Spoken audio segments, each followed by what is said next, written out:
আজকের গল্প বীরবলের চোর ধরা। একবার রাজা আকবরের দরবারে এক ব্যাপারী আসে।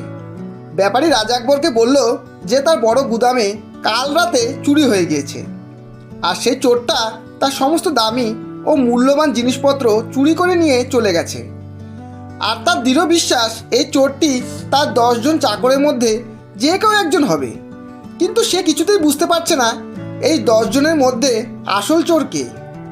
সব শুনে তখন আকবর বীরবলকে এই ব্যাপারে সহায়তা করার কথা বলল। বীরবল বলল, ঠিক আছে জাহাপনা। তখন বীরবল রাজদরবারের সিপাহীদের আদেশ দিল, যাও তোমরা ব্যাপারীর সেই 10 জন চাকরকে ধরে নিয়ে এসে জেলে বন্দি করে দাও। তারপর বীরবল সেই সব চাকরদের সঙ্গে দেখা করে তাদের জিজ্ঞাসা করে বলল, সত্যি করে বলো, গুদামে তোমাদের মধ্যে কে চুরি করেছো?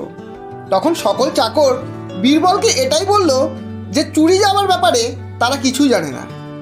বীরবল তখন কিছুক্ষণ ভেবে তারপর সিপাহীদের বলল 10টি বরাবর মাপের লাঠি নিয়ে আসতে।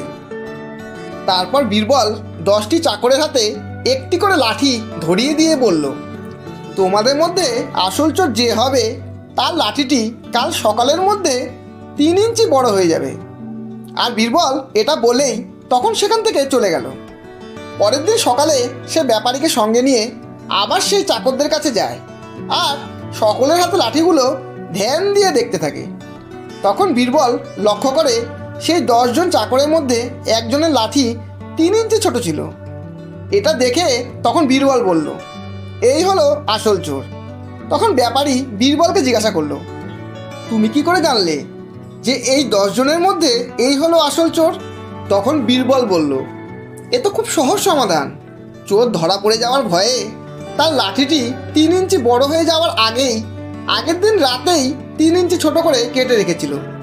আর তার এই অতি চালাকির জন্যই আসল চোরকে বুঝতে আমার বেশি সময় লাগেনি। ধন্যবাদ।